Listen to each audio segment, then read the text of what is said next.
Black hole सिर्फ एक theory बन के नहीं रहे हैं। 10 अप्रैल 2019 के दिन ही ब्लैक होल की पहली तस्वीर दुनिया के सामने रिवील हुई। Well all thanks to EHT। EHT यानी कि इवेंट होराइजन टेलीस्कोप। ये कोई एक सिंगल टेलीस्कोप नहीं है, बल्कि ये हमारे अर्थ के डिफरेंट टेलीस्कोप्स का कोलैबोरेशन है। और ये different telescopes France, Spain, Greenland, Chile, the United States, Arizona and Hawaii, Mexico and the South Pole पे प्लेस्ड है। और इन्हीं सारे टेलीस्कोप्स को यूज कर एक प्लैनेट स्केल टेलीस्कोप बनता है, जिसे हम EHT कहते हैं। EHT यानी कि collaboration of these 8 ground based radio telescope. Galaxy M87 के सेंटर में जो ब्लैक होल है, उसी की पहली तस्वीर 2019 में हमने देखी, जो कि 55 मिलियन लाइट ईयर्स दूर है हमारे पृथ्वी से। ये ब्लैक होल हमारे सन के मास के 6.5 टाइम्स है। साइंटिस्ट और फिजिसिस्ट का ये कहना है कि लगभग हर गैलेक्सी के सेंटर में एक सुपर मैसिव ब्लैक होल जरूर होता है। यानी कि हमारी गैलेक्सी, जो कि मिल्की वे गैलेक्सी में भी होना चाहिए, वेल हमारे गैलेक्सी के सेंटर में भी एक ब्लैक होल मौजूद है और उसका नाम है सैजिटेरियस A स्टार। और इसकी पहली तस्वीर 2022 में को रिलीज की गई है। इसमें भी EHT का ही प्रयोग हुआ है। कितनी फैसिनेटिंग है ना ये सारी तस्वीरें। वेल इससे भी ज्यादा फैसिनेटिंग है ब्लैक होल का concept. Hello guys, this is Urvashi और आज भी एक अमेजिंग वीडियो लेके आ गई हूँ, जो कि है ब्लैक होल के बारे में।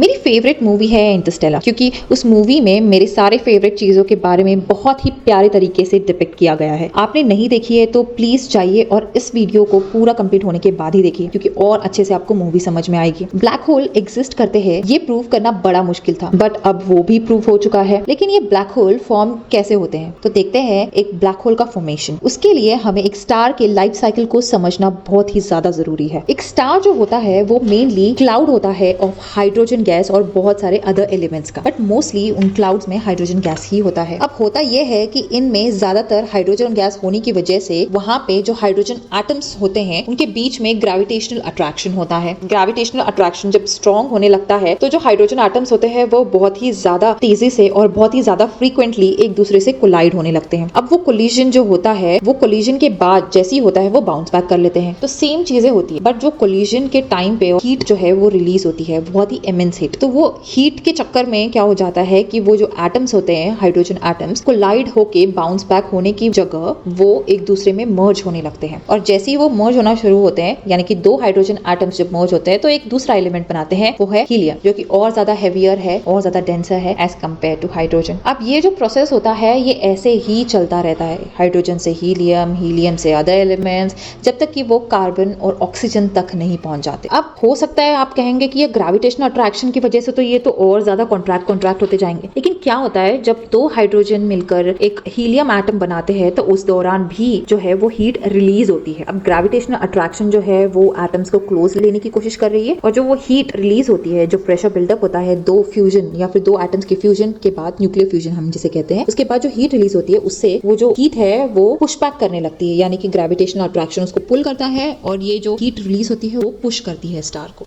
तो इस वजह से क्या होता है कि एक बैलेंस बना रहता है दो फोर्सेस के बीच में, इसलिए वो जो स्टार है वो बहुत ही ज्यादा कॉन्ट्रैक्ट और कोलैप्स नहीं होता। जो हम कहते हैं कि स्टार कोलैप्स नहीं हो रहा, उसका मतलब ये है कि ये दोनों फोर्सेस जो होते हैं वो इक्वल होते हैं, वो एक दूसरे को बैलेंस आउट करते हैं। और ऐसे ही स्टार्स बहुत ही सालों तक स्टेबल रहते हैं। अब हमारे सन को देख लो, हमारे सन में भी ये फ्यूजन रिएक्शन और ये जो आउटवर्ड हीट रिलीज प्रेशर जो होता है वो भी हम लोग ऑब्जर्व कर पाते हैं। इसलिए जो सन है वो कोलैप्स नहीं हो रहा। वो जितना ज्यादा हम कहते हैं कि ईंधन का इस्तेमाल, ईंधन मतलब ये हाइड्रोजन एटम्स, हीलियम एटम्स, ईंधन इस्तेमाल मतलब क्या कि दो हाइड्रोजन एटम्स कंबाइंड होकर एक हेवियर एलिमेंट बना रहे, फिर वो हेवियर एलिमेंट कंबाइन होकर और हेवियर एलिमेंट बनाएगा, तो इसी को कहते हैं फ्यूल का यूटिलाइजेशन। तो ये चीज एक्चुअल में सन में हो रही है। तो उसका कोर जो होता है, ये जो सन जैसे स्टार्स होते हैं, वो बहुत ही ज्यादा हेवियर और डेंस होता है, बिकॉज अंदर कोर के यहाँ पे ही ग्रेविटेशनल पुल की वजह से सारे एटम्स, हेवियर एटम्स जो है वो कोर की तरफ होते हैं, और जो लाइटर एटम्स होते हैं या फिर डेंसर जो ज्यादा नहीं होते वो बाहर की तरफ होते हैं। अब एक स्टार, मैं आपको एक पिक्चर दिखा रही हूँ, ये स्टार का एक पिक्चर है जहाँ पे आप देख सकते हैं कि उसका कोर जो होता है वो हेवियर एलिमेंट से बना होता है, जैसे कि कार्बन और ऑक्सीजन, और जो उसके साइड में एक आउटर लेयर होती है जो कि हीलियम की होती है, और हीलियम के बाहर एक और छोटी सी बहुत ही थिन लेयर होती है, वो होती है हाइड्रोजन की। जब स्टार जो होता है वो आउटर लेयर जो होता है वो हीलियम और हाइड्रोजन जब सारा यूटिलाइज कर लेता है तो वो एक्सपैंड होते जाता है धीरे धीरे, और जितना ज्यादा होता है वो मास लूज करता है और वो एक रेड जायंट बन जाता है। अब रेड जायंट जो होता है वो रेड जायंट में मोस्टली सारा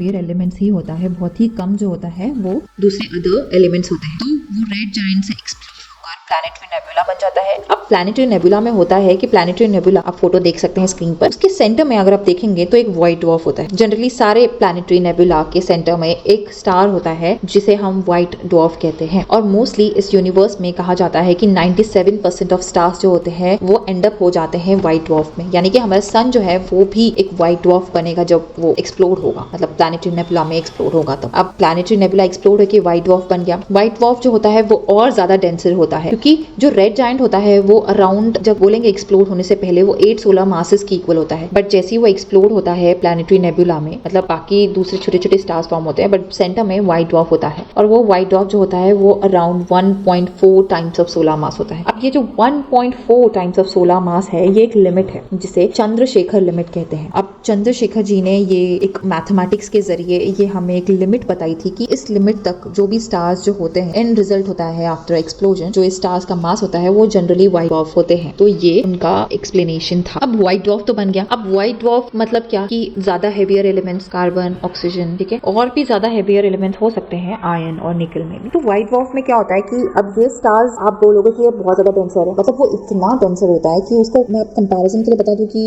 1 टेबलस्पून अगर हम लोग लेंगे व्हाइट ड्वार्फ का इज इक्वल्स टू 1 ट्राई, मतलब सोच रहे हो आप कितना ज्यादा हेवियर हो सकता है। तो वो हेवियर होता है, तो आप कहोगे कि ये और ज्यादा ग्रेविटेशनल अट्रैक्शन की वजह से ये और ज्यादा कॉन्ट्रैक्ट या कोलैप्स क्यों नहीं होता। एक्चुअल में होता ये है कि एक पॉलीज एक्सक्लूजन प्रिंसिपल जो होता है वो वहाँ पे अप्लाई होता है। अब पॉलीज एक्सक्लूजन प्रिंसिपल आपने कहीं ना कहीं सुना होगा, ऑफ कोर्स सुना होगा, क्योंकि 11th-12th के सीबीएसई बुक्स में मैंने तो पढ़ा है। अब ओवरऑल अगर मैं आपको सिंपल लैंग्वेज में बता दूं तो पॉलीज एक्सक्लूजन प्रिंसिपल क्या कहता है कि कोई भी दो चीज सेम टाइम पर और सेम पोजीशन पर, मतलब क्वांटम वर्ल्ड में या फिर अगर मैं देखूं तो वहां पे नहीं हो सकता। मतलब ये पॉसिबल नहीं है कि दो कोई भी एटम्स, एलिमेंट्स, एलिमेंट्री पार्टिकल्स को एक ही टाइम पे एक ही पोजीशन पर अवेलेबल होना पॉसिबल नहीं है। अब व्हाइट ड्वार्फ में कॉन्ट्रैक्शन ज्यादा होता है, यानी कि पुलिंग ज्यादा होता है, यानी कि ग्रेविटेशनल अट्रैक्शन ज्यादा होता है, यानी कि एटम्स जो होते हैं, एटम्स छोड़ दीजिए, इलेक्ट्रॉन्स हम बोलते हैं, इलेक्ट्रॉन्स जो होते हैं वो एक दूसरे से, मतलब और कॉन्ट्रैक्शन होगा तो वो और क्लोज आएंगे। तो एक पॉइंट ऐसा भी हो सकता है कि वो जब वो सेम पोजीशन ले ले, बट पॉलीज एक्सक्लूजन प्रिंसिपल के हिसाब से तो ये पॉसिबल है नहीं। इस वजह से एक रिपल्शन हमेशा रहता है वो इलेक्ट्रॉन्स के बीच। तो वो रिपल्शन जो है वो व्हाइट ड्वार्फ को और ज्यादा कोलैप्स होने से बचाता है, और उसी वजह से व्हाइट ड्वार्फ जो है वो स्टेबल बना रहता है कई सालों तक। अब स्टार से बन गया red giant, red giant explode होकर बन गया प्लैनेटरी नेबुला, प्लैनेटरी नेबुला के सेंटर में हो गया व्हाइट ड्वार्फ। अब व्हाइट ड्वार्फ ट्रिलियन इयर्स तक ऐसे ही रहता है, मतलब उनको कूल ऑफ होने में ट्रिलियन इयर्स लगते हैं। अब हमारे यूनिवर्स को ही शुरुआत होकर, बिग बैंग होकर हम कहते हैं कि 13.8 बिलियन ईयर्स हुए हैं। तो यानी कि उस हिसाब से देखा जाए तो हमारे यूनिवर्स में ब्लैक ड्वार्फ एग्जिस्ट ही नहीं करता। जी हाँ, बहुत ही ज्यादा टाइम लगता है एक व्हाइट ड्वार्फ को ठंडा होने, और व्हाइट ड्वार्फ जब ज्यादा ठंडा हो जाता है, यानी कि सोच लीजिए ट्रिलियन इयर्स बीत गए, तो वही ब्लैक ड्वार्फ बन जाता है, मतलब नो एनर्जी, बहुत ही ठंडा स्टार। अब ये व्हाइट ड्वार्फ जो है वो चंद्रशेखर लिमिट के हिसाब से है। अब क्या हो अगर आपने पूछा कि यार ये 1.4 टाइम्स ऑफ सोलर मास से ज्यादा अगर मेरा मास रहेगा तो क्या होगा, तो एक्सप्लोड होने के बाद वो व्हाइट ड्वार्फ बनेगा, और व्हाइट ड्वार्फ का मास जो है 1.4 टाइम्स ऑफ सोलर मास से ज्यादा होगा।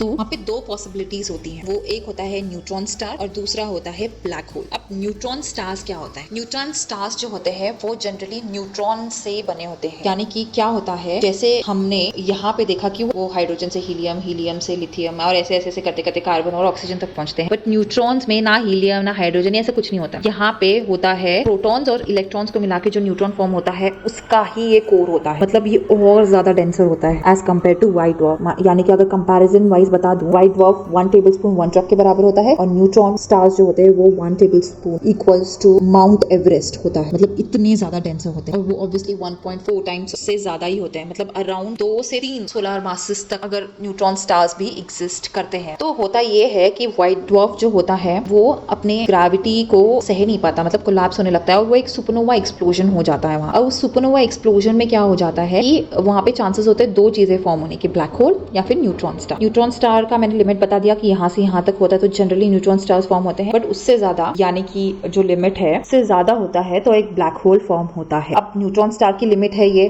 और ब्लैक होल की लिमिट है ये। तो ये जब लिमिट रीच करती है तो हमें न्यूट्रॉन स्टार और ब्लैक होल मिलता है। अब न्यूट्रॉन स्टार में भी पॉलीज एक्सक्लूजन प्रिंसिपल लगता है। पॉलीज एक्सक्लूजन प्रिंसिपल वो हर एक चीज को लगता है जो एलिमेंट्री पार्टिकल्स होते हैं जिसका स्पिन होता है, तो न्यूट्रॉन्स का भी ना स्पिन होता है, इसलिए पॉलीज रिपल्शन जो है, पॉलीज एक्सक्लूजन प्रिंसिपल या रिपल्शन जो होता है वो भी न्यूट्रॉन स्टार्स को लगता है। अब जैसे कि चंद्रशेखर लिमिट है, वैसी एक TOV एक लिमिट होती है। ये जो एक साइंटिस्ट थे या फिर एस्ट्रोनॉमर थे, इन्होंने एक लिमिट बताई थी जिससे हम बता सकते हैं कि एक ब्लैक होल का फॉर्मेशन कौन से लिमिट के बाद हो सकता है। ब्लैक होल का फॉर्मेशन जो होता है वो ऐसे होता है। एक ब्लैक होल फॉर्म कैसा होता है वो तो हमने देख लिया, लेकिन ब्लैक होल एक्चुअल में क्या होता है वो हम नेक्स्ट वीडियो में देखेंगे। कैसा लगा ये video please do mention and thank you for watching. Stay tuned. जय हिंद।